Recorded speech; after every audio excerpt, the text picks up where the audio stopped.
서울이 18도 등 전국이 13도에서 20도로 오늘과 비슷하겠습니다. 낮 기온은 서울이 26도 등 전국이 22도에서 28도로 오늘과 비슷하거나 조금 낮겠습니다. KBS 제1라디오 저녁 종합뉴스, 지금까지 아나운서 박소현, 이상우였습니다.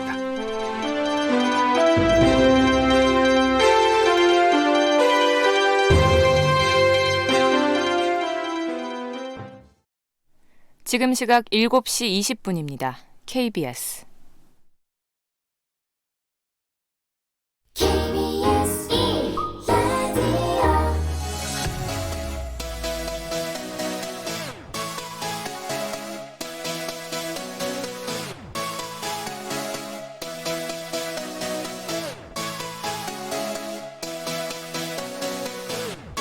KBS 열린 토론.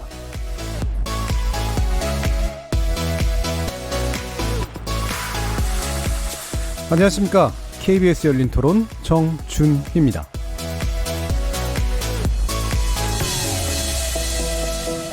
KBS 열린 토론, 매주 목요일은 평소의 찬반 토론의 형식을 좀 벗어나 봅니다. 여러 분야의 전문가들 모시고 특정 이슈에 대한 다각적인 접근법, 시각 등을 교차시켜보는 시간을 갖죠. 이름하여 지적 호기심에 목마른 사람들을 위한 전방위 토크, 줄여서 지목전 토크. 일부에서는 출연자 중 한 분이 골라주신 주제를 가지고 여러 의견 나눠보고 있는데요. 지난 14일이죠.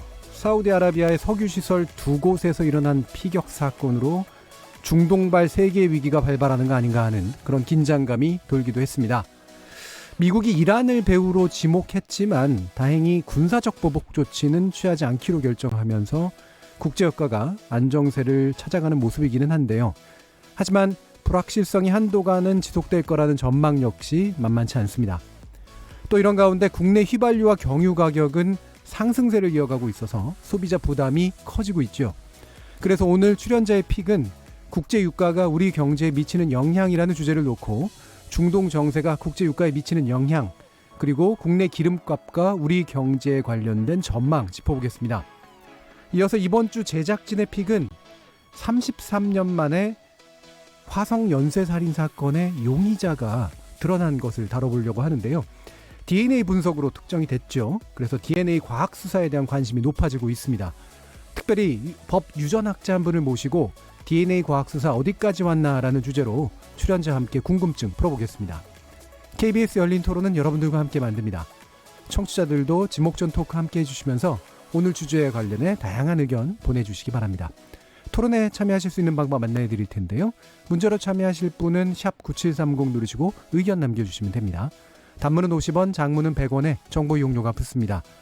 KBS 모바일 콩, 트위터 계정 KBS 오픈을 통해서는 무료로 참여하실 수 있습니다. 청취자 여러분이 KBS 열린 토론의 주인공입니다. 청취자 여러분의 열띤 참여 부탁드립니다. KBS 열린 토론 지금부터 출발하겠습니다. 살아있습니다. 토론이 살아있습니다. 살아있는 토론, KBS 열린 토론. 토론은 라디오가 진짜입니다. 진짜 토론, KBS 열린 토론.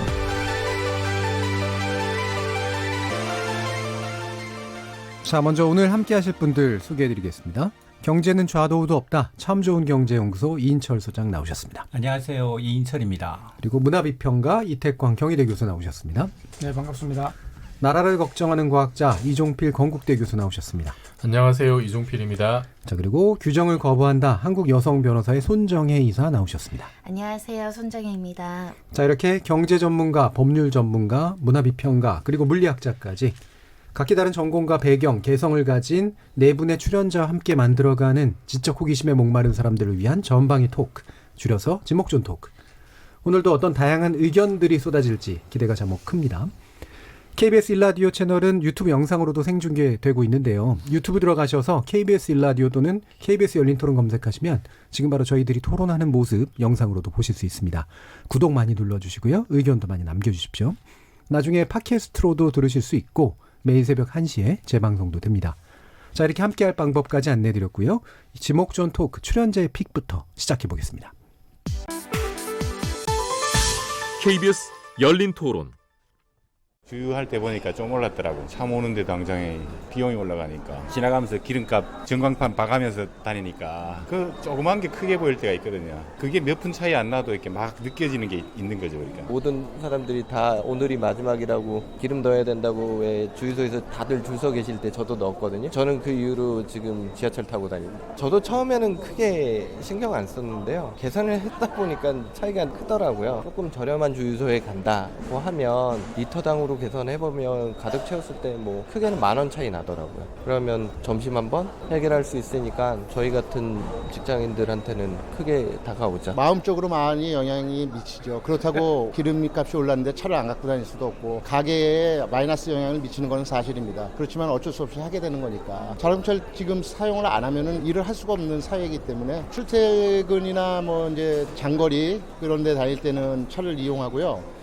서울 시내에서 이용할 때는 이제 지하철이나 대중교통 이용하고 있습니다. 고속도로는 알뜰 주유소가 좀 싸고 그리고 동네는 너무 비싸요. 그래서 엄청 부담인 거죠. 직장이 원거리에 있어서 차로 갈 수밖에 없거든요. 그래가지고 교통비 지출이 늘어날 것 같고 기름값 많이 오르면 자, 시민들의 여러 가지 의견들 들으셨는데 유가에 관련된 문제죠. 이인철 소장님께서 이 주제 선정해 주셨습니다. 일단 간단히 설명 부탁드릴까요? 그 유가는 사실 안정이 됐어요. 예. 이게 보통 한 열흘 정도 남짓인데 첫날하고 둘째 날 정도 많이 올랐거든요. 그때 이제 배럴당 $60 내외에 머물던 이제 국제 유가는 한 3가지 종류가 있어요. 서부 텍사스산 중진류, 중동산 두바이, 북해산 브렌트유. 한 20% 가까이 올랐는데 유가는 굉장히 안정돼 있어서 이제 국제 유가는 하향 안정세인데 예. 지금 말씀하신 것처럼 휘발유 들리면 굉장히 또 부담이 좀 커요.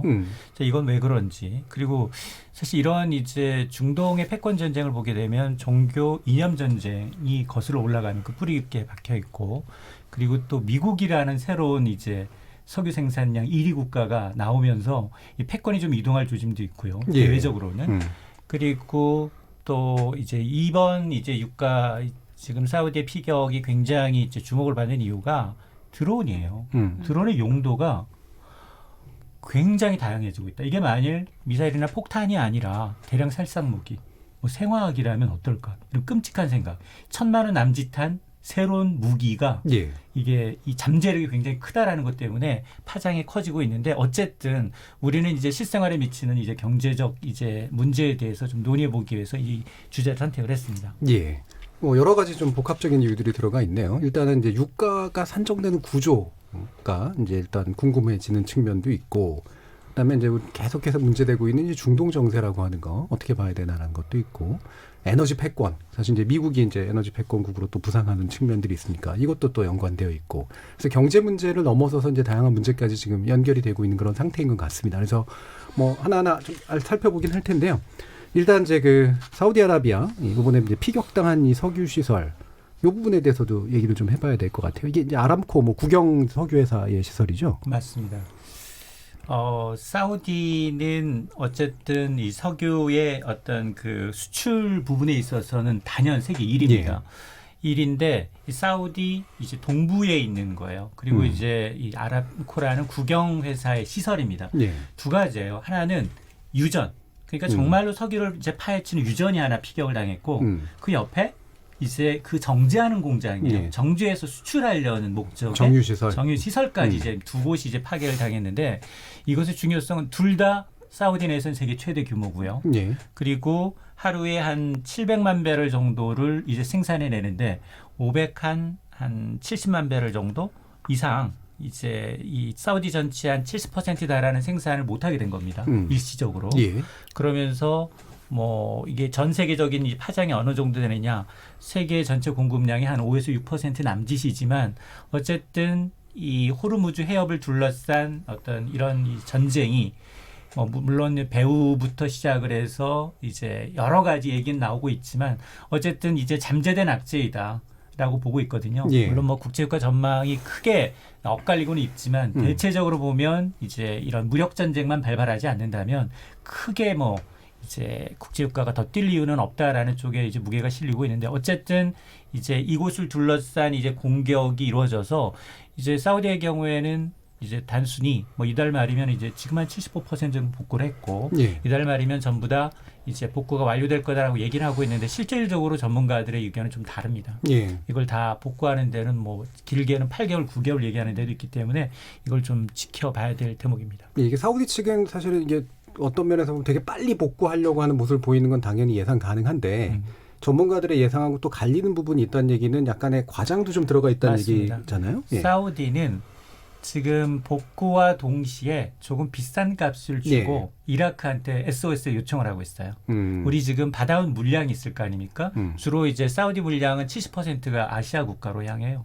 그러니까 이제 그 물량을 이제 맞추기 위해서 이라크에 웃돈 주고 야 일단 물량 좀 줘. 이런 상황이거든요. 자, 이런 걸 감안하게 되면 이게 정말 생산시설 복구가 맞아? 이런 의구심이 나오는 거죠. 예.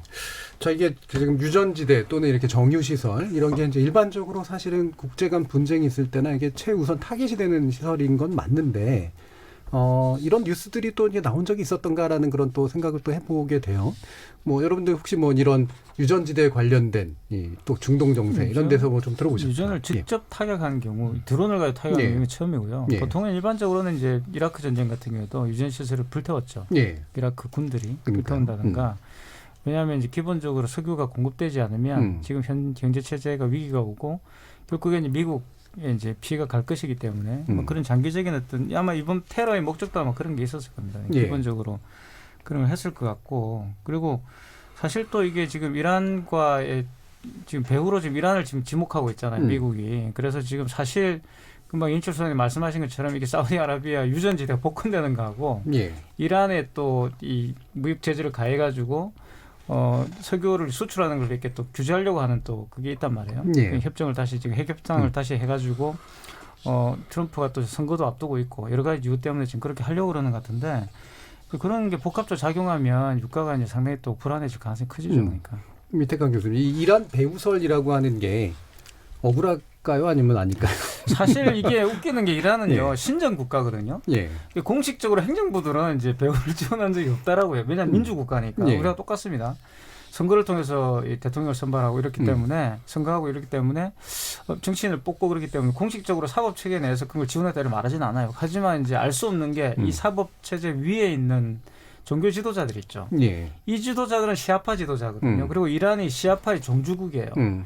그러니까 무슨 말인가 그러면 이 시아파는 이제 그 무슬림에서 이슬람 교회에서 양대파가 있는데 수니파가 있고 시아파가 있지 않습니까? 이 사우디아라비아가 수니파입니다. 이 수니파들은 사실 말하면 이제 무하마드가 죽었을 때 무하마드를 대체할 후계자를 이제 선거를 통해서 뽑자 이렇게 주장했던 사람들이고 시아파는 안 된다. 무하마드의 자손으로 그 칼리프를 뽑아야 한다 이렇게 주장했던 세력들이에요. 그래서 이제 나뉘는 거 사실은 왕당파하고 이제 사대부가 싸우는 거 비슷한 느낌이죠. 그래서 이제 이란 시아파를 과격하고 뭐 이렇게 근본주의자라고 이야기를 하지만 사실 또 그 전체적인 지금 아랍 전체의 분위기를 보면요, 이란이 가장 개방적 사회입니다. 사우디아라비아보다 훨씬 개방적이에요. 그러니까 그 종교적인 문제만 안 건드리면 상당히 개방적인 나라고 이제 또 그런 여러 가지 시민사회 내에서 어떤 민주적인 어떤 그런 결정을 중시하기 때문에 공식적으로는 지금 지원한 적이 없는 거죠. 하지만 말씀하신 것처럼 그 종교 지도자가 시아파 지금 이 예멘에서 이 드론을 띄워서 공격했던 세력이 바로 시아파 무장단체거든요. 실질적으로는 이제 헤즈볼라나 이런 사람들 시아파 무장단체를 지원하고 있다는 것이 또 암암리에 긍정되고 있는 부분이기 때문에 아무래도 뭐 그 긴장은 점점 높아질 수밖에 없다. 이런 생각이 들죠. 그러니까 여기 이제 석유 시설 파괴했던 이제 무기 잔해들이 있을 거 아니에요. 드론부터 미사일. 사우디는 그거예요. 이거 잔해 공개해 보니 메이드 인 이란이더라라는 거죠. 어디서 많이 들었던 얘기가 상당히 이게 혹시 뭐 색연필로 쓰여 있거나.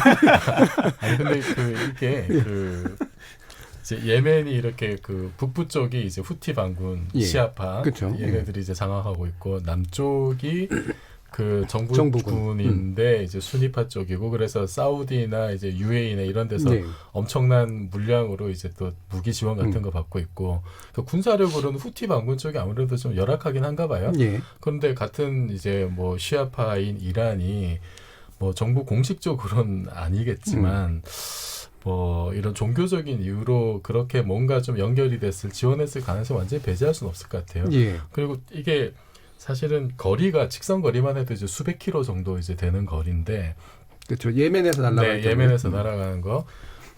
근데 이게 지금 지금 썼다는 드론이 이제 그 콰세프 1이라는 이제 드론인데 이게 지금 일단 알려지기로는 뭐 100km, 200km 많아야 이제 이 정도로 알려져 있고 요거 비행 거리를 늘리기 위해서는 후티 반군 수준의 어떤 기술력으로 이게 지금 가능하겠느냐, 좀 국가적 차원의 서포트가 있어야 되는 거 아니냐라는 이제 이런 얘기라고. 그리고 이게 사실은 또 굉장히 좀 정밀하게 타격을 했다 그래요. 이게 공격받은 지금 정유 시설이나 아니면 유전 같은 게 이게 거의 이제 몇 개가 파괴됐는데 그 파괴된 정유 시설이 거의 비슷한 지점이 이제 피격을 당했대요. 그러니까 그걸로 봤을 때는 굉장히 지금 공격의 정밀도가 1m 내외이지 않을까. 그 정도 정밀한 공격을 할 수 있는 기술이 뭐 GPS를 그렇죠. 좀 지속적으로 굉장히 정밀하게 이렇게 업데이터 조정할 수 있는 기술도 이제 필요했을 것 같고, 그래서 이게 후티 반군 수준에서 과연 가능하냐라는 의심은 좀 귀 기울여 들어봐야 될 것 같고, 반면에 이제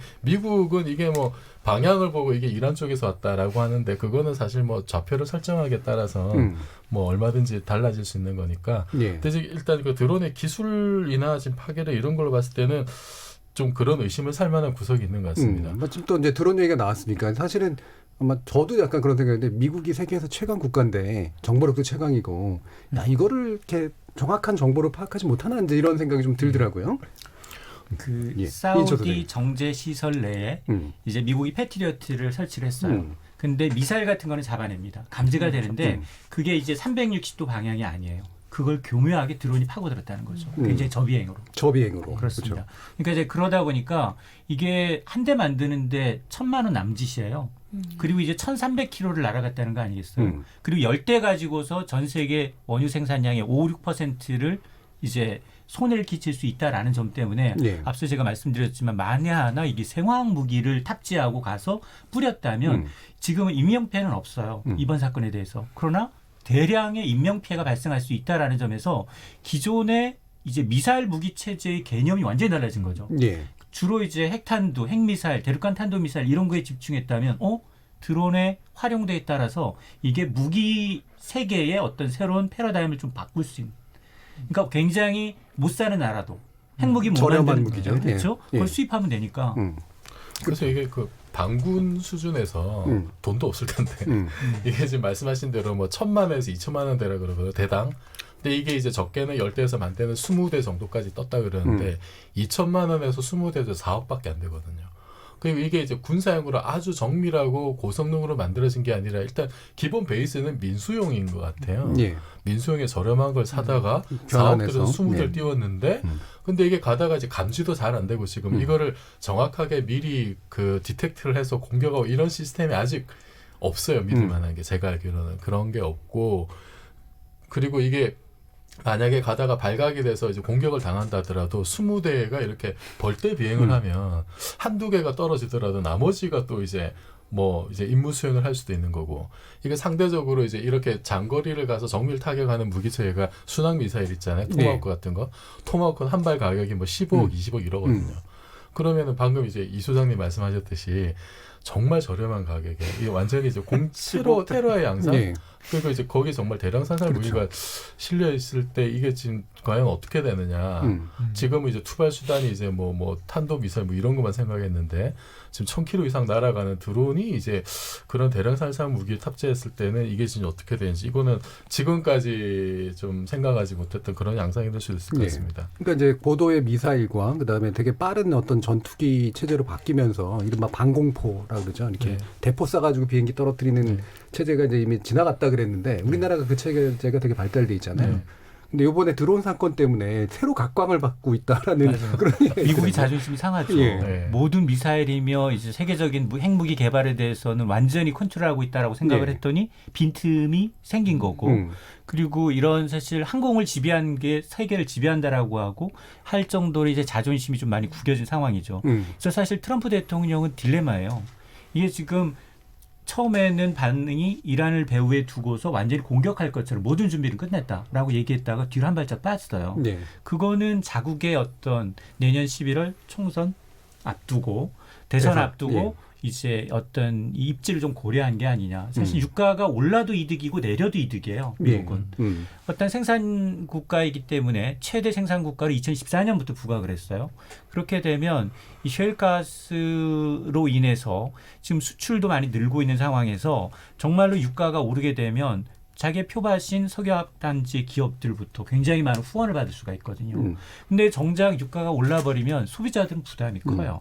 근데 투표를 위해서는 표를 위해서는 이 기업보다는 또 어차피 그렇죠. 이제 이 국민들한테 또 의존해야 되는 그런 부분이 있기 때문에 처음에는 굉장히 강하게 나가다가 그리고면서 이제 전략적 비축유도 풀겠다라고 하다가 이제 유가가 점점 하향 안정세가 뚜렷해지니까 지금은 거의 개입을 하지 않고 있는 그냥 방치하고 있는 수준인 것 같아요. 이게 좀 이 중동에서의 갈등이라는 게 또 이제 되게 심각한 문제인 게 이 손정혜 변호사님께 여쭤야 될 것 같은데 이게 호르무즈 해협 우리 많이 듣던 이제 어딘지는 잘 모르지만 맨날 듣던 이제 이런 해협이잖아요. 이게 이제 세계 최대 원유 수송로인데 여기 이제 최근까지 미국이 이제 파병을 이제 한국에 요구를 해왔었잖아요. 그러니까 이란이 이런 각종의 뭐 핵 관련해서 미국이 탈퇴하고 경제 제재하고 이런 반발로 계속 서양 유조선들 납포해서 한마디로 괴롭히는 거죠. 문제를 계속 도발적으로 하다 보니까 미국에서 이 부분과 관련해서 우리가 민간 선박을 보호해야 된다. 그리고 이 해협을 가장 많이 지나다니는 것 중에 하나가 우리나라도 있고요. 일본도 있고 중국까지 있다라는 거죠. 그런 면에 있어서 미국이 우리나라에게 지금 파병을 요청하고 있다. 그리고 호위 연합군 형태로 지금 이런 민간 선박에 대해서 원유 수송에 대해서 방해하는 행위를 저지하겠다. 이렇게 하는 것인데 우리나라는 이게 전략적 의도가 무엇인지 실제로 이런 연합군 형상이 될 수 있는 것인지 이게 지속적인 이슈인지에 대해서 이제 고민이 깊은 것이고요. 우리나라로서는 파병하기 굉장히 좀 어려운 처지이지만 전략적으로 동맹을 맺고 있는 상황에서 노할 수도 없는 좀 난처한 처지이지 않을까 합니다. 예, 예전에 그 노무현 대통령 시절에도 이라크 파병 문제가 사실 또 걸렸잖아요. 묘하게 또 이제 문재인 정부에 이런 문제가 있는데 이태강 교수님은 어떻게 보세요? 사실 뭐 파병 요구를 했을 때 그걸 거절하기 상당히 힘든 지금 국제 질서가 있죠. 거기에서 이제 뭐 파병을 안 하겠다 그렇게 또 말하기도 어려운 부분이 있는 것 같은데 사실 호르무즈 이 해협에 이렇게 파병하는 문제는 약간 좀 이라크 전쟁하고 조금 다르다고 봐요. 그거는 이제 약간 이 질서 유지 쪽에 더 가까운 것 같고 그리고 지금 침공이 아니라 이제 질서 유지에 가까운 것이고 사실 무역 제재 이상의 지금 제재가 있을 것인가에 대해서는 많은 전문가들이 회의적이죠. 그러니까 진짜 전쟁으로 갈 것인가. 일단 트럼프 대통령이 전쟁을 싫어하는 대통령이죠. 일단 이 사람은 비즈니스맨이기 때문에 돈은 안 하겠다. 그럼 토마호크 얼마요? 15. 그런 거 쓰가면서 왜 하느냐 이렇게 항상 말해왔던 사람이 저는 이란에 대해서 일단 미국인들이 가지고 있는 기본적인 그게 트라우마가 있죠. 그러니까 이제 바로 이제 79년도에 있었던 잘 아시잖아요. 대사관의 응유대가 1년 동안 좀 황당무계한 사건이지 않습니까? 그걸 해결하지 못했던 그런 트라우마가 있기 때문에 오히려 베트남 전쟁보다 더 심각한 미국의 어떤 힘의 약화를 보여줬던 사건이에요. 그러니까 그거를 트럼프 대통령이 약간 상징적으로 이용한다는 생각도 좀 들고 그리고 또 오바마 전 대통령이 또 이 핵 협상을 또 성공시켰다고 굉장히 자랑했던 또 그 협상이지 않습니까? 그런데 이제 북한하고 대비해가지고 근데 또 보니까 제가 찾아보니까 2030년에 그 협상이 끝난다고 돼 있더라고요. 그래서 이제 그 핵억제를 하긴 하지만 핵시설을 파괴하는 게 아니라 북한은 지금 핵시설을 파괴하겠다고 자기들이 주장하고 있지만 파괴하는 게 아니라 그냥 제한하는 거더라고요. 그리고 2030년 되면 또 그 협상을 다시 해야 되는 또 그런 문제가 있더라고요. 그런 걸 파고 들어가지고 정치적으로 좀 이용하는 거 아닌가 하는 생각이 들고 그래서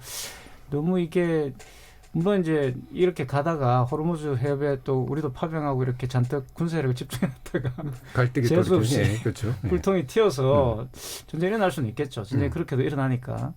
근데 그런 거 우려할 수는 있겠지만 지금 현재로서는 일단 전쟁의 의사는 없는 것 같다. 이런 생각이 좀 들어요. 그리고 이제 이라크 전 시기와는 또 여러 가지 정세가 좀 다르고. 제 생각에는 트럼프가 전쟁을 싫어한다기보다 결과적으로 그렇겠지만 일단 전쟁을 잘 모르는 사람인 것 같아요. 전쟁이 어떤 대체 이게 무엇인지 군사로 움직이는 게 뭔지 이게 개념이 있어야 사실 전쟁도 결심할 수 있는데 트럼프는 거기에 대해서 완전히 모르는 사람인 것 같고 그래서 그 결과를 이제 싫어할 것도 같고요. 그래서 아마 지금 이렇게 뭐 군사적 압박 얘기하는 거는 그거는 완전히 그냥 블러핑이라는 생각이 들어요. 선거 앞두고 전쟁 다시 일으킨다. 이거는 군사도 모르는 사람이 이건 상상할 수 없는 일이고 연합 그 함대를 꾸려서 지금 이걸 하자 질서 유지하자라고 하는 게 언뜻 보기에 뭐 그럴듯해 보입니다만 또 이제 트럼프가 지속적으로 얘기했던 게 그 우리가 왜 세계 경찰을 해야 되냐 이런 얘기했잖아요. 미국 우선주의를 얘기하면서. 그래서 이게 정말로 미국이 세계 리더로서 분쟁 지역에서 뭔가 질서를 잡겠다라는 생각보다도 이 틈에 뭔가 좀 비용을 줄이고 손 좀 털자라는 의도도 있는 거 아니냐. 아까 이제 말씀하셨던 이제 셰일가스 혁명 이것 때문에 지금 미국이 그 지금 석유 산유국 뭐 1위 이러잖아요. LNG 생산 뭐 1위고 그거 수출도 4위고 막 지금 이번에 그 뭐죠 피격 당했던 저기 아람코가 미국으로부터 LNG를 수입하는 계약을 했대요. 지금 이게 셰일가스. 네.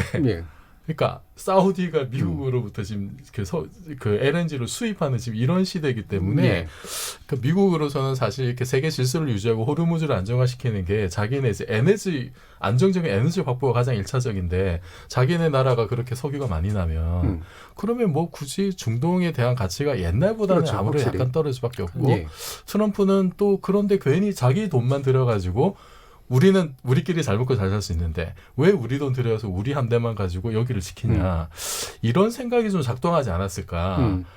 근데 좀 우리 입장에서는 이게 미국이 하자 그러는데 안 하기도 그렇고 근데 우리 사실 이란과의 관계 개선 이란으로부터 사실 석유 많이 들어오고 있잖아요. 이게 쉽지 않은 결정인 것 같아요. 이거는. 그 인천 소장님이 보시기에 이 에너지 패권 아까 언급하셨잖아요. 그러니까 미국이 확실히 이제 셰일가스나 셰일 오일부터 이제 뭔가 이렇게 확 바뀐 거는 맞는데 어느 정도 그 가능성이 있다고 보세요? 패권을 갖추게 되는? 일단 그 미국은 일단 화석 연료는 이게는 소멸될 수밖에 없는 유한 자원이라는 걸 알고 있습니다. 그래서 이 전략적 비축이라는 거 크게 두 가지가 있어요. 매년 자기네들이 쓸 것을 딱 정해놓고 그 이상을 쓰지 않습니다. 그리고 난 다음에 수입해요.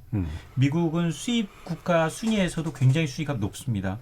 한 이제 수위를 보게 되면 소비가 일단 많다 보니까 전 세계 소비량의 30%가 미국입니다. 그다음 중국이고 그러다 보니까 수입하면서 자기 건 아껴 쓰는 거예요. 한마디로. 그러니까 화석 연료는 나중에는 어차피 궁극적으로 소멸되게 되면 가격은 더 오를 수밖에 없고 그게 이제 이 판도가 바뀌기 시작한 게 오펙은 1960년대부터 카르텔이에요. 13개, 지금은 13개 국가가 자기네들끼리 석유를 짬짬이 좀 담합하는 거잖아요. 일종의. 근데 그걸 좀 견제하기 위해서 이라크 전쟁도 발발시켰고 계속하면서 지금 셰일 혁명으로 인해서 사실 셰일가스가 정말 그동안은 이 3대 유종 가운데 서브텍사스산 중진류 가격이 굉장히 비쌌어요. 근데 정제 능력이 굉장히 뛰어나고 그러면서 오히려 다른 유종보다도 더 내려갔어요. 그러니까 하향 안정할 수 있는 그런 수급의 요인 가운데 자기가 자체 생산해서 소비할 수 있는 능력이 커지다 보니까 구태여 오페크가 지금 내분도 심하고 그리고 국제 경기도 좋지 않은 상황에서 이제 패권이 완전히 이제 미국 쪽으로 좀 쏠렸구나. 그리고 이번에도 우리가 갖고 있는 전략 비축이 풀게 딱 그 한마디 하고 난 다음 그 다음부터 시장에서 빠지기 시작했거든요. 물론 이제 미국의 재고가 늘어났어요. 미국의 재고가 늘어났다는 건 세계 최대 소비 국가인 미국이 소비가 위축돼 있네. 그리고 중국도 경기가 좋지 않아요. 그러면 세계 1, 2위 소비 국가들이 유가가 전망이 나쁘다라는 건 이제 정말로 이라크전이 국제 전쟁으로 발발하기 전까지는 유가는 좀 떨어지지 않겠느냐. 그런 이제 유가 패권을 잘 활용하고 있는 게 아주 트럼프라는 생각이 듭니다. 일단은 생산 능력 충분하고 그 다음에 이제 비축량 가지고 이제 수급 조절을 할 수가 있는 그런 상태이기 때문에 상당한 권한을 주게 되는데 이 셰일가스 얘기가 또 마침 나왔으니까. 이 기술적으로 이 셰일 오일이나 셰일가스에 대해서 일단 좀 약간 설명이 필요할 것 같아요. 이정표 교수님 어떠세요?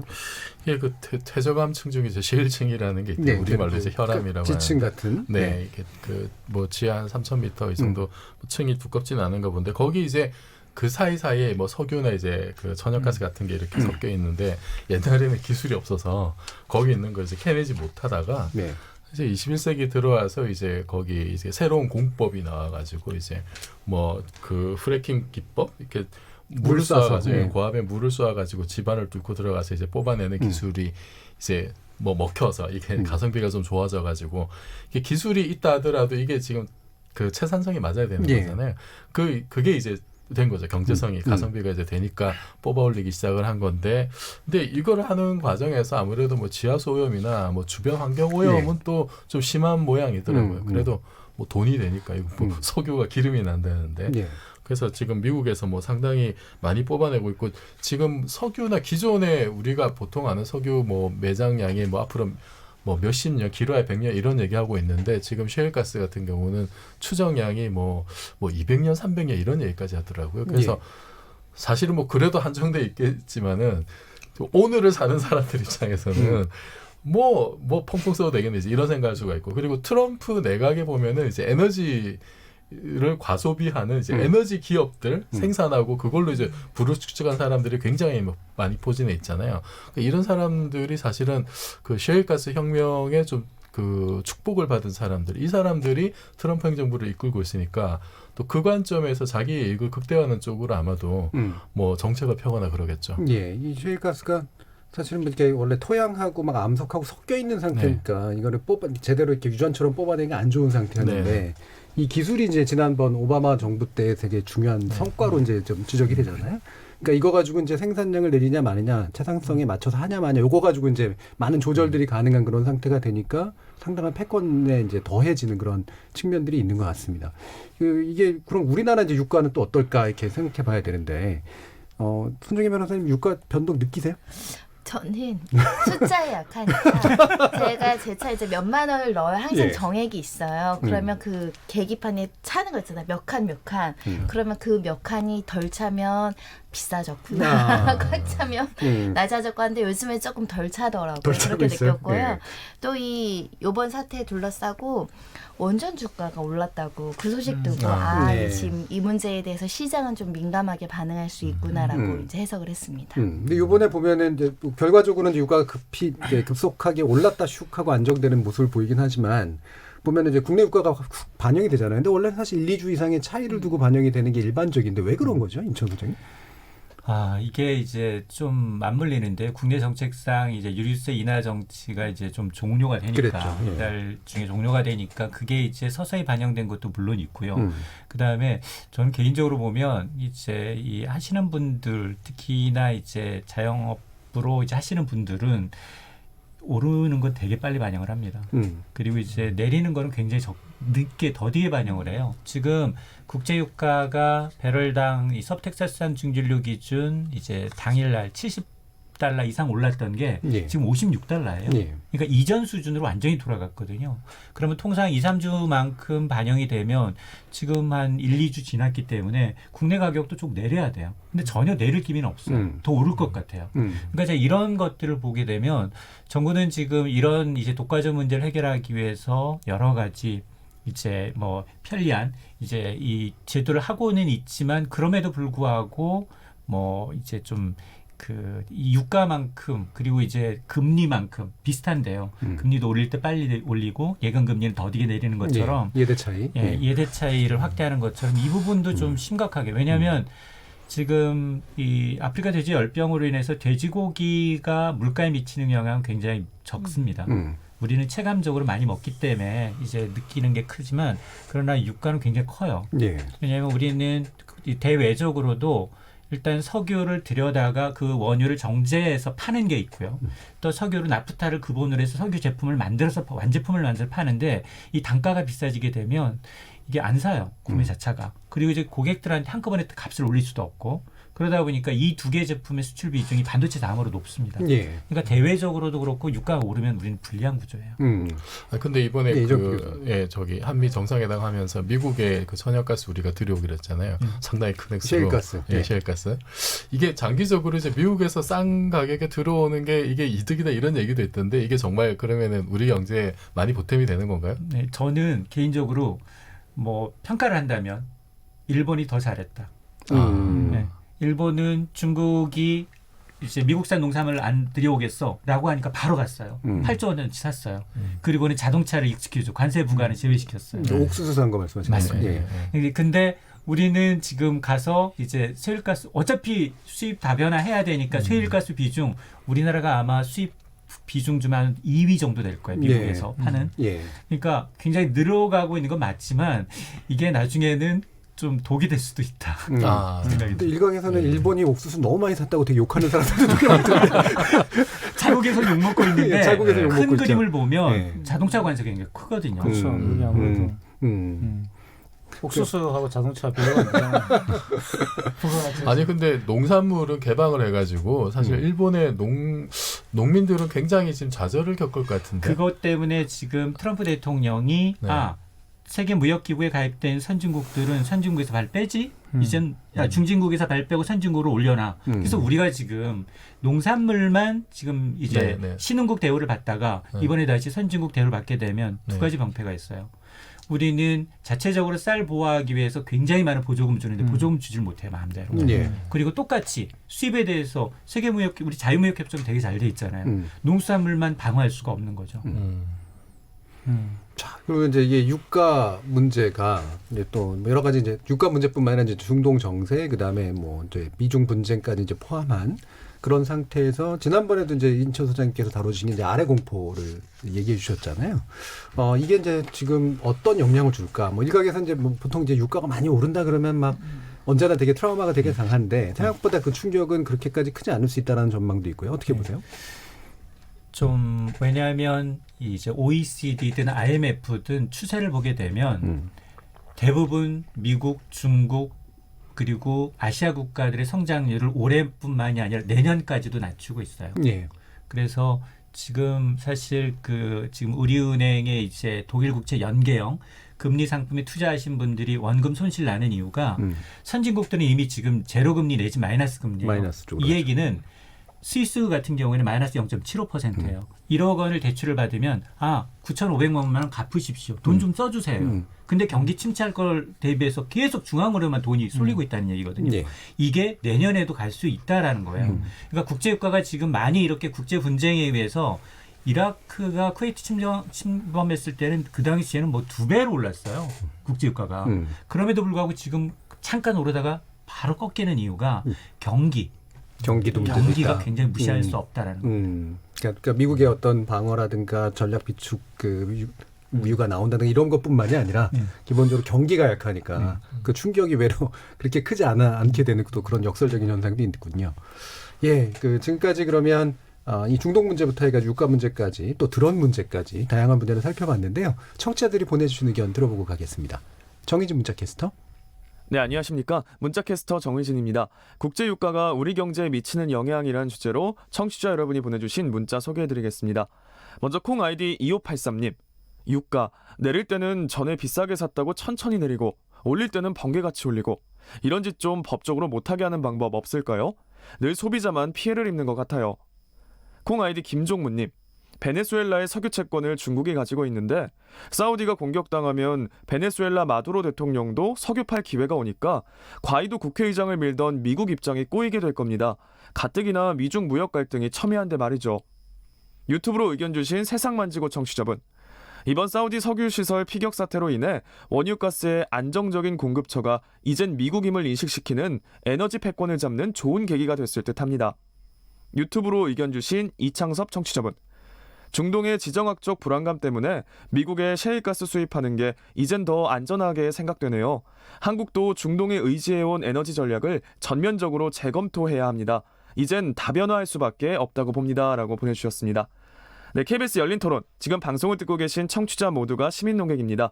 문자는 샵 9730으로 참여하실 수 있고요. 단문은 50원, 장문은 100원의 정보 이용료가 붙습니다. KBS 콩, 트위터 계정 KBS 오픈을 통해서도 무료로 참여하실 수 있습니다. 청취자 여러분들의 날카로운 시선과 의견 기다립니다. 지금까지 문자캐스터 정의진이었습니다. 중동 정세와 유가에 관련된 문제 오늘의 출연자 에픽으로 다뤄봤고요. 이인철 소장님은 아쉽지만 여기서 먼저 인사를 좀 드려야 될 것 같습니다. 다음 주에 뵙겠습니다. 네, 감사합니다. 청취자들의 직접 참여로 이루어지는 KBS 열린 토론, 청취자들의 의견을 받아봤습니다.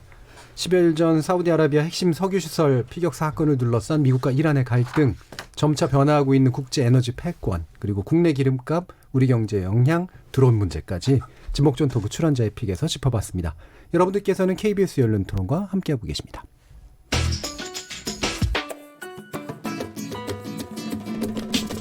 묻는다, 듣는다, 통한다.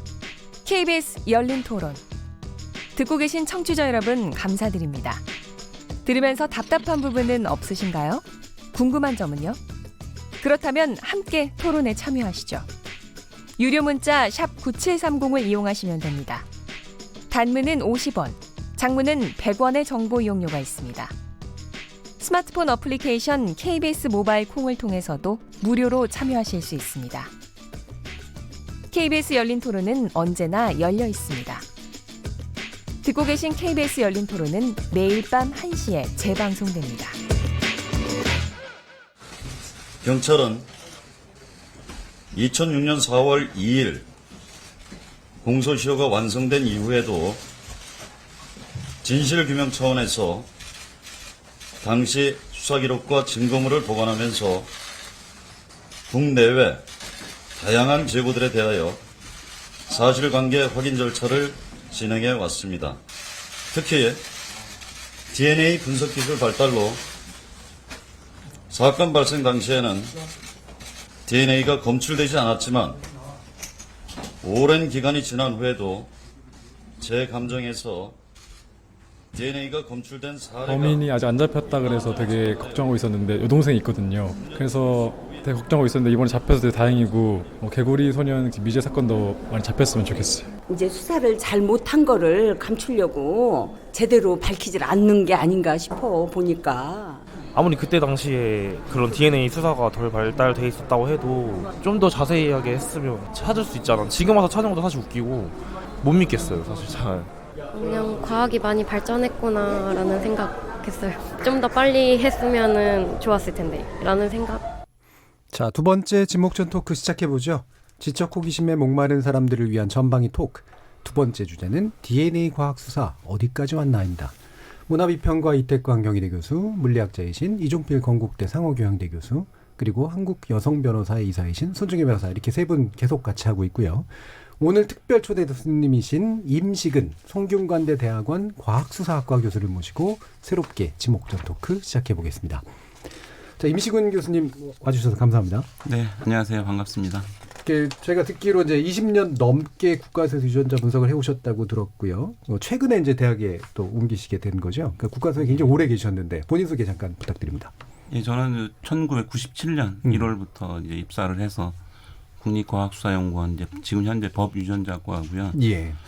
보니까 2월 28일까지 근무를 했으니까 22년 2개월간 근무를 하고 3월부터 성균관대학교 과학수사학과로 자리를 옮겼습니다. 전 직장이 좋으세요? 새 직장이 좋으세요? 부담했습니다. 네, 22년 동안 이제 많은 감정을 했고 현재는 이제 학생들하고 같이 이제 과학수사 관련된 교육도 하고 있고 또 새로운 기술에 대한 연구도 하고 있고. 우리가 보통 이제 CSI나 이런 것 때문에도 그렇긴 한데, 이제 법의학에 대해서 굉장히 좀 일반적으로 많이 아는데, 그래서 그냥 법의학자인 경우로 알고 있는데, 법유전학이다 그러면 또 새롭게 느낄 것 같아요. 이번에 물론 DNA 문제니까 더더욱이나 당연히 이제 중요하게 느껴지지만, 어떤 내용을 주로 다루시나요? 법의학이 있고요. 법의학은 이제 죽은 사람에 대한 이제 분석을 하는 거고요. 주로 이제 뭐 사인 규명이 주 목적이 되고, 그 외에 이제 법과학이라는 분야가 있습니다. 그래서 포렌식 사이언스라고 하고 거기에는 굉장히 많은 분야의 이제 그 전문가들이 참여를 하고 있는데 그 중에 하나가 이제 포렌식 DNA. 또 그 외에도 뭐 포렌식 톡시콜로지, 뭐 포렌식 케미스트리, 뭐 여러 가지 이 분야에 거의 모든 과학 분야가 다 망라된 것이고 궁극적으로는 이제 법원에서 이제 판사님이 이제 어떤 사건의 판결을 할 때 도움을 줄 수 있는 과학적인 지식들을 연구하고 제공하는 그런 학문이 되겠습니다. 그래서 모든 종류의 연관된 과학이나 학문들의 앞에 이제 법이 붙은 건데. 그렇습니다. 저는 이제 죄송합니다. 범죄가 붙어야 되지 않는가 싶었는데 법 붙는 게 맞긴 하네요. 그러니까 판사의 어떤 판단에도 그래서 적당한 그 한글 이제 용어가 없어서 이제 보통 법을 이제 붙이는 것 같은데 요즘 최근에는 뭐 그냥 포렌식이라는 말을 그냥 쓰기도 합니다. 제가 오늘 오신다 해서 기사를 검색을 해봤는데 그 우리나라 예산도 많이 감축시켜 주셨더라고요. 예산을 감축한다는 게 보통 일반적으로 좋지는 않은데. 비용을 줄이는 비용을 줄였다. 우리가 약간 범죄 현장에서 루미놀 검사한다고 하잖아요. 혈흔하는 루미놀 검사하는 그 시약이 비쌌대요. 수입 제품만 있고 제가 제대로 이해했는지 모르겠는데 그거를 국산화시켜서 좀 저렴하게 할 거를 우리가 국산화를 추진하셨다고. 추진하셨습니다. 개발하셨고. 어떤 역할들을 하셨나요? 그 과정에서? 이제 저희가 이제 강호순 사건이라고 2009년에 이제 검거된 연쇄살인범 있습니까?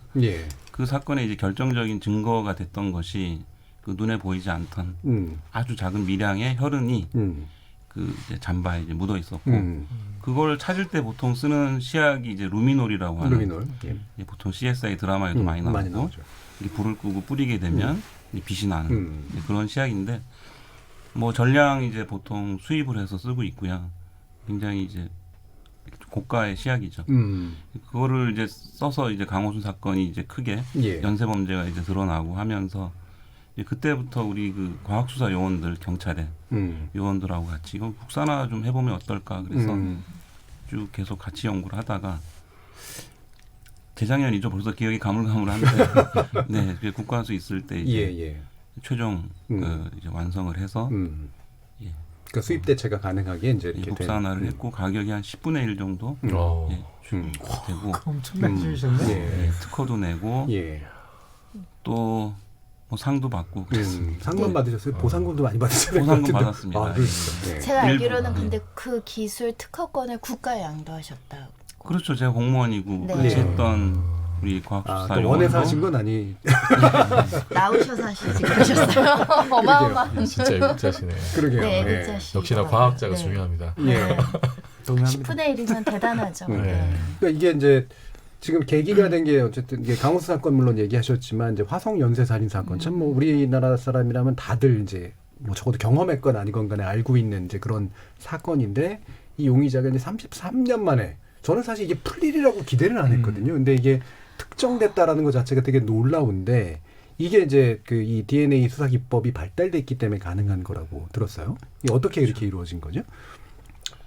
그 DNA 처음에 이제 개발된 발명이라고 보통 얘기하는데요.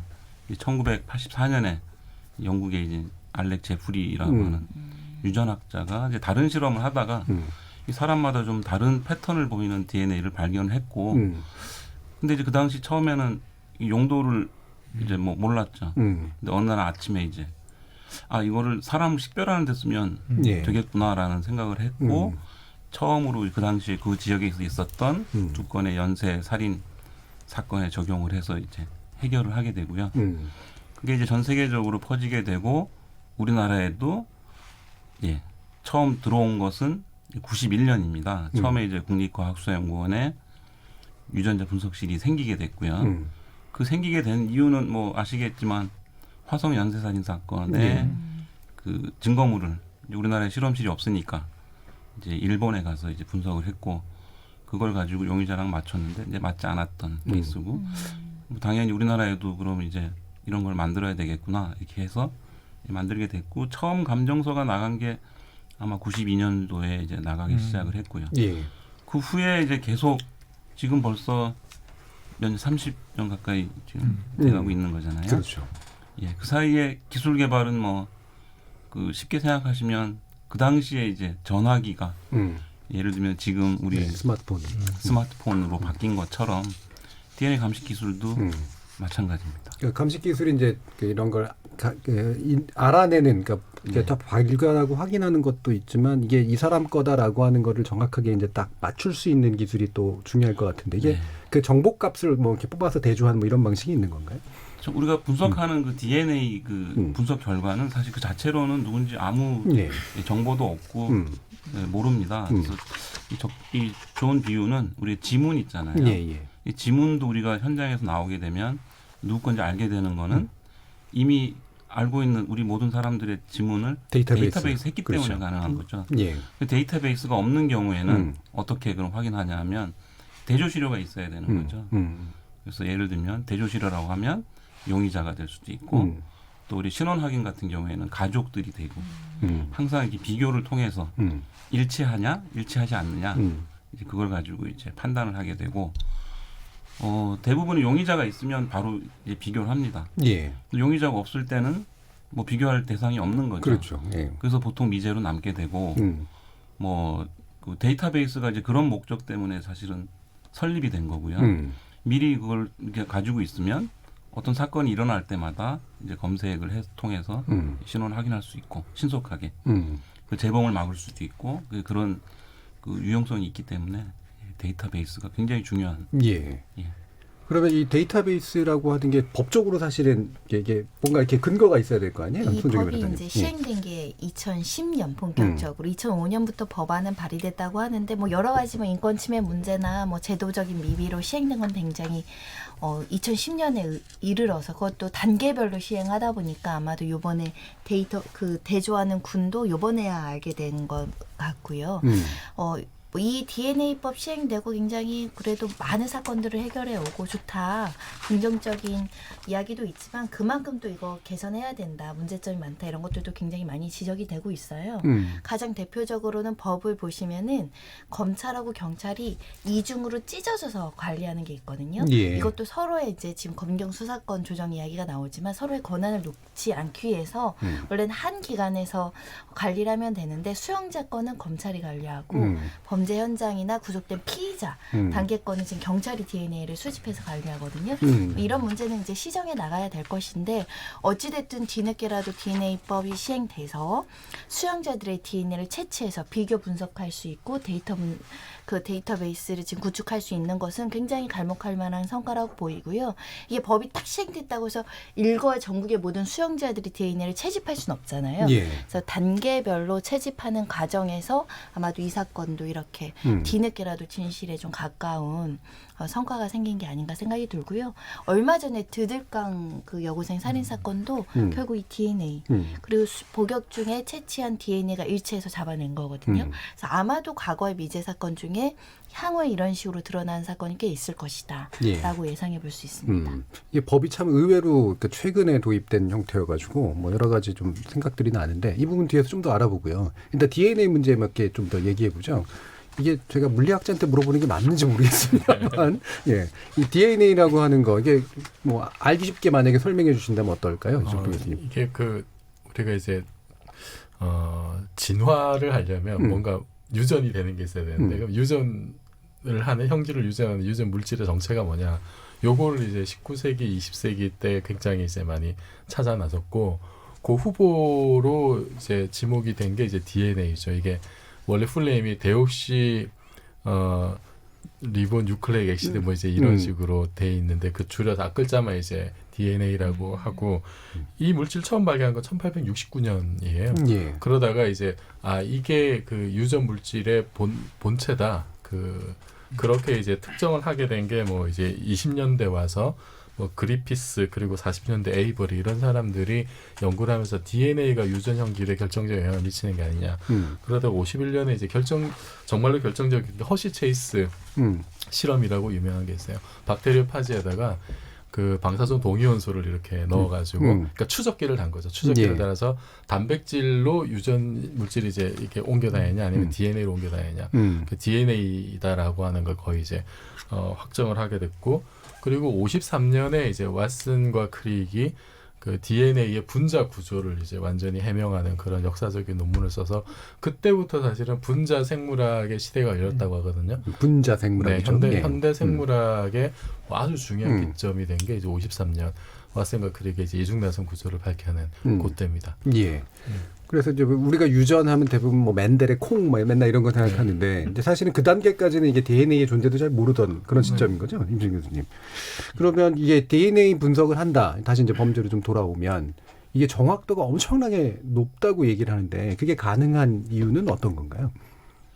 이 DNA 감식의 원리, 포렌식 DNA 프로파일링이라고 보통 얘기를 하고요. 예. 뭐 초창기에는 DNA 핑거프린팅이라고 또 이게 지문과 비교해서 이렇게 했는데. 그러니까 말씀하신 대로 이제 DNA는 사실 인간은 99.9%가 같고요. 한 0.1% 정도 서로 다릅니다. 그래서 그 다른 부분을 저희가 분석을 하는 거고요. 또 하나 좀 오해가 좀 일반인들 사이에 있는 부분이 이 DNA하고 유전자하고 이제 보통 막 좀 혼용해서 쓰시는데 예. 유전자는 그 DNA 중에 아주 일부고요. 거기서 단백질을 이제 만드는 코딩 리전이라고 해서 중요한 부분들이고 개인마다 차이가 나는 부분은 사실은 그런 중요한 부분에 차이가 나면 안 되잖아요. 예, 그렇죠. 그래서 서로 종이 달라. 예, 서로 그래서 좀 달라도 예. 문제가 없고 살아가는데 이제 그런 거를 아까 얘기했던 알렉 제프리가 이제 발견을 했고 그런데 이게 이 개인 식별력이라고 하는 게 있습니다. 그래서 예. 97년에 제가 입사를 아까 했다고 말씀드렸는데 그 당시에는 이 분석하는 우리가 마커 어떤 DNA 부분을 얘기하는데요. 그게 이제 한 개 내지 2개, 3개 이 정도까지밖에 분석을 안 했고 예. 지금은 그 개수가 이제 20개 이렇게 분석을 하게 된 거고요. 이거를 개수가 늘어나면 그 우연히 일치할 확률이 낮아지는 거죠. 그래서 1개 할 때는 예를 들면 그렇겠죠. 10명 중 1명이 이제 같다 이렇게 되는 거고 2개를 하면 또 확률이 더 낮아지고 그래서 지금 현재 쓰고 있는 우리나라 데이터베이스의 표준 스탠다드 마커 수가 20개입니다. 예. 2018년부터 20개가 됐고요. 그 20개 정도의 일치, 우연히 다른 사람인데 우연히 일치할 수도 있잖아요. 예. 그 확률이 10의 마이너스 25승 정도로 이 파퓰레이션 인종마다 조금씩 다르긴 한데 예. 전 세계가 거의 같은 키트를 쓰고 있고요. 그래서 이제 그 정도니까 그 정도면 사실은 계산이 좀 어려울 정도긴 합니다. 그러니까 이건 전체 인구, 그러니까 우리 지구상에 있는 인구 대비해서도 그냥 이건 이 사람이다라고 얘기해도 괜찮을 정도인 그래도 거죠. 100%는 아니지만 예. 어쨌든 과학이 100%는 없기 때문에 99.999 이렇게 얘기합니다. 아니 옛날에 O.J. 심슨 사건 있잖아요. 네. 94년에 유명한 미국에서 아주 유명한 흑인 그 풋볼 스타였는데 이제 전처와 그 남자친구를 죽였다는 혐의로 기소가 돼가지고 재판할 때 DNA가 이제 그 증거로 나왔는데 그때 정밀도가 10,000분의 1 정도 수준이었다고 해요. 그래서 아주 초창기. 예, 아주 초창기니까. 네, 10,000분의 1인데 그 정도로 사실 대단한 건데 그래서 검사 쪽에서는 그래서 이 DNA가 나왔으니까 심슨이 유죄다 그랬는데 심슨의 변호인 측이 이제 폈던 그 논리 아주 기막힌 논리가 있잖아요. 이제 당시 LA 인구가 300만인데 그럼 1만 분의 1이면 300명은 DNA 같은 거 아니냐. 그러면은 심슨이 범인일 확률은 300분의 1이다. 그래서 99.7%의 확률로 심슨은 무죄다. 이런 주장을 했는데 지금 생각 말이 안 돼요. 우리나라도 초창기에 이제 법원에서 판사님들이 증인으로 소환해서 물어보는 거의 상당수가 도대체 확률이 얼마나는 거냐. 그때는 사실은 낮은 수준이었고요. 근데 그 뒤로 이제 마커 수가 늘어나면서 식별력이 이제 완전히 높아지다 보니까 이제 지금은 그거에 대해서 이제 무슨 문제가 삼는 변호사도 없고 사실은 판사님도 안 계신. 근데 그 미국에서 오클랜드에 사는 남성이 3,200년형을 산 사건이 하나 있었어요. 케이스가. 근데 그게 근데 과학적 오류가 발생한 거예요. 혼합 샘플을 분리하는 과정에서 해석의 오류로 실제로 4년을 살았는데 알고 봤더니 무죄였던 사건이 있어서 변호사들은 그럼에도 불구하고 그러니까 그런 과학적 기술의 그런 DNA 불일치라는 오류의 가능성을 문제 삼는 게 아니라 샘플 채취 과정에서 분류하는 과정에서 이렇게 누군가의 그 오판 이것 때문에 이제 예를 들면 DNA를 맹신하다가 어찌됐든 DNA가 나오면 그 사람은 이제 변명이 어찌없이 범인이 되는 사건들이 우리나라에서도 한 건 발생했고요. 6년 전인가요? 예, 미국에서도 발생을 해서 그런 부분들이 이제 변호인들이 의심을 갖는데 법정 가면 거의 이제 받아들여지지 않죠. 10에 아까 25승이라고 하시니까요. 네. 그럼 이게 왜 혈흔뿐만이 아니라 땀방울이 이렇게 인체에서 나오는 상당히 작은 증거까지도 다 이제 DNA 검출을 통한 어떤 이제 그 검증이 가능하다면서요? 이게 어느 정도까지 가능한 건가요? 땀이라고 보통 얘기하지만 땀 자체는 아니고 이제 보통 DNA 감식의 대상이 되는 저희가 세포거든요. 세포는 혈액에서는 이제 백혈구가 되고요. 정액에서는 정자가 되고 그다음에 이제 타액에서도 상피세포가 되고. 그 피부 세포가 이제 보통 땀으로 이제 보통 얘기를 해서 각질 같은데 각질 떨어지는 것도 되고 저희가 보통 어디에 묻는 거는 이제 액체를 통해서 보통 묻잖아요. 그래서 땀 속에 있는 피부 세포가 이제 대상이 주로 되는 거죠. 그럼 얼마나 오래 전 것까지도 가능한가요? 오염 가능성이라든가 이런 게 있을 텐데. 법원에서도 많이 물어보는데 이게 가능한 일이냐. 근데 저희도 모릅니다. 사실은 분석하는 분도 잘 모르고 일단은 분석을 해서 정상적인 과정을 거쳐서 분석을 해서 나오는 결과를 보고 이렇게 나오게 되고 굉장히 안정한 물질이에요. DNA 자체는. 생각해 보시면 뭐 이미 오래된 화석이라든가 뭐 미라 같은 데도 우리가 분석을 하는 거고 아까 말씀하신 대로 DNA 워낙 중요한 정보이기 때문에 진화하는 과정에서 굉장히 안정하게 안정한 물질을 사용을 하게 된 거고요. 그리고 이게 모든 세포마다 다 있으니까요. 네, 그렇죠. 근데 사람 세포가 뭐 100조개? 네, 그러니까 이게 사실은 지문에 이게 손가락만 숨기면 되는데 DNA가 어디서 이렇게 떠서 나올지 사실 모르는 거니까. 침에 들어있다는 것이 그런 세포가 들어있는 건데. 상피, 그러니까 이 구강상피 세포 같은. 그 세포의 수가 사실 지금 아까 제가 마커의 수가 늘기도 했고 그거 말고 이제 우리가 검출할 수 있는 민감도 도대체 이 어디까지 검출이 될까 20개의 마커가 이 분석을 이제 계속 개발하는 거죠. 그걸 또 개발하시는 과학자들이 계신 거고 그 개발을 통해서 지금 현재의 민감도가 한 셀 15개 정도면 분석이 됩니다. 그거는 뭐 이렇게 무게로 따지면 한 100피코그램. 보통 우리가 나노그램 얘기를 하잖아요. 1나노그램이면 한 세포가 10억 분의 1인데 피코면 160개 정도 있는 거고 그거에 그게 이제 최적의 농도고요.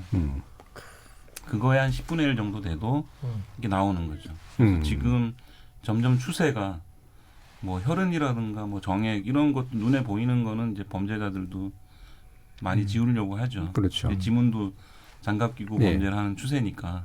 근데 이제 아무리 지우려고 해도 이게 세척을 해도 세탁을 해도 피를 세탁을 해도 그 정도 셀은 또 남거든요. 그러니까 굉장히 막강하게 된 거죠. 이게 지금 이제 화성 연쇄 살인 사건 이 부분은 뭐 세대적으로 보나 또는 우리 영화를 통해서 사실은 살인의 추억으로 이제 또 많이 대중들에게 그 공유된 거기 때문에 이태강 교수님이 가장 잘 얘기해 주실 수 있을 것 같은데 어떤 의미일까요? 저는 이거 발표 듣고 깜짝 놀랐어요. 그러니까 약간 조금 비현실적이라고 해야 되나? 그리고 이제 우리만 그렇게 느낀 게 아니라 해외 언론에도 많이 보도가 됐습니다. 영화 살인의 뭐 봉준호 감독이 최근에 또 깐도 받고 이랬기 때문에 봉 감독이 만든 영화의 소재가 됐던 그 살인 사건이 밝혀졌다더라 범죄자가. 그래서 외신에도 굉장히 많이 나왔어요. 그래서 이런 부분들이 이제 어떻게 보면 완전히 그 완전 범죄로 끝날 수 있었던 사안들이었는데 이런 그 과학적인 수사가 발달함으로 인해 가지고 말씀하셨던 것처럼 어디에도 DNA가 있다고 한다면 완전 범죄는 불가능한 거 아니겠어요? 뭐 100년이 지나도 DNA 계속 남아있을 거니까 더 기술이 발달하면 더 많은 이렇게 그런 범죄자를 찾아낼 수 있을 것이다라는 생각을 하게 되는 것이고 그래서 범죄 수사에 새로운 지평을 연 거 아닌가. 이게 단순하게 그냥 문화적인 사건이기도 하지만 동시에 우리 패러다임이 좀 바뀌었다는 생각이 들었어요. 그래서 굉장히 그래서 다시 제가 살인의 추억을 봤습니다. 발표가 있었나. 상당히 잘 만들었다고 다시 만들었는데 거기서도 역시 DNA가 중요한 역할을 하죠. 그 영화에서도. 그러니까 이게 지금 사람들한테 많이들 이제 그래서 자꾸 회자되는 이유가 이게 좀 더 일찍 개발되고 또는 법적으로 이제 만약에 안정화가 됐었다면 그러면 이제 뭔가 이렇게 문제가 더 일찍 해결되고 이른바 공소시효 문제도 극복할 수 있었을 거 아니냐. 이제 현장에서 어떻게 됐어요? 네, 당연한 거고요. 일찍 됐으면 뭐 다 잡았을 거고 그거는 뭐 언제든지 일찍 할수록 더 많은 사건이 해결됐을 거고. 공소시효나 이런 것도 개정해야 되겠네요. 그러니까. 공소시효요? 이미 개정이 돼서 살인에 대해서는 일단 공소시효가 없어졌죠. 2015년부터. 살인에 대해서는. 근데 지금 이제 개발되는 기법들이 이제 점점 더 이제 좋아져가지고 DNA만 가지고서 뭐 어떤 그 범인의 행동 패턴이라든지 아니면 이제 얼굴 윤곽 이런 것까지도 뭐 몽타주까지도 나온다는 그런 기사들이 있던데 그 사실이 어느 정도까지 가능한가요? 그러니까요. 이게 그 우리가 옛날에 영화에서 보던 뭐 그런 것들이 이제 현실화 이미 많이 됐고 97년에 개봉했던 저는 그 영화 되게 여러 번 봤지만 가타카라는 영화 있어요. 그 당시에 97년이니까 사실은 DNA 감식이 아주 초창기 수준인데 영화에 보면 피 한 방울로 금방 이렇게 분석이 빠른 속도로 분석이 되고 거기도 피부 세포 이미 분석을 하고 있고 그런 것들. 근데 지금 아까 말씀하신 그 얼굴의 몽타주라든가 이런 것들을 미제 사건 때문에 하는 거죠. 용의자가 있으면 비교하면 되고. 근데 용의자가 없고 데이터베이스에 검색을 해도 누가 없을 때 그다음 우리가 할 수 있는 일은 DNA 가지고 있는 DNA를 이용해서 온갖 최대한 많은 정보를 얻으려고 하는 거고. 근데 이게 그 생명과학 분야의 빠른 발전이 있잖아요. 지금 뭐 전체 염기서열, 전장 염기서열 분석도 이제는 뭐 100만 원도 안 하죠. 그런 시대가 됐고 그런 기술들이 다 이제 포렌식 분야로 넘어오게 된 거죠. 그래서 몽타주 얘기하셨지만 서양에서는 굉장히 다양한 그 특징들이 있잖아요. 백인, 흑인, 뭐 아시안부터 시작해서 눈 색깔도 다르고. 그래서 그런 것들이 굉장히 유용한 정보로 활용이 돼서 이미 뭐 2, 3년 전부터 거기서 DNA로 그린 몽타주를 대중에게 오픈을 해서 수사 1년 받고. 후에 이미 검거한 케이스도 있고. 자, 이렇게 이제 기술의 발전이나 이런 게 참 범죄 문제 해결에까지 도움이 되는 아주 눈부신 그런 성과를 보여주고 있는데요. 이쯤에서 그러면 청취자 의견 또 몇 가지 한번 들어보고 갈게요. 정희진 문자캐스터. 네, 문자캐스터 정의진입니다. DNA 과학수사 어디까지 왔나에 대해 청취자 여러분이 보내주신 문자 소개해드리겠습니다. 먼저 콩 아이디 김종무님, 과학수사하면 CSI고 CSI 하면 호라시오 케인 반장이 진짜 멋있었죠. 물론 맥 반장도 뒤지지 않습니다. 참고로 진행자님, DNA도 입자입니다. 입자 물리학자 담당 맞습니다. 라고 보내주셨고요. 콩 아이디 2935님, 무엇보다 영원한 미제로 남을 것만 같았던 화성 연쇄살인 사건이 정말 살인의 추억으로 남지 않게 돼서 천만다행입니다. 억울하게 돌아가신 고인들의 명복을 빕니다. 콩 아이디 호우시절님, 와, 임식은 교수님 정말 멋진 분이셨군요. CSI에 나오는 그 푸른빛 나는 시약을 국산화하셨다니. 이렇게 훌륭한 공무원이 국과수에 계셨다는 게 국과수 길 건너 앞집에 살고 있는 한 사람으로서 정말 기분 좋네요.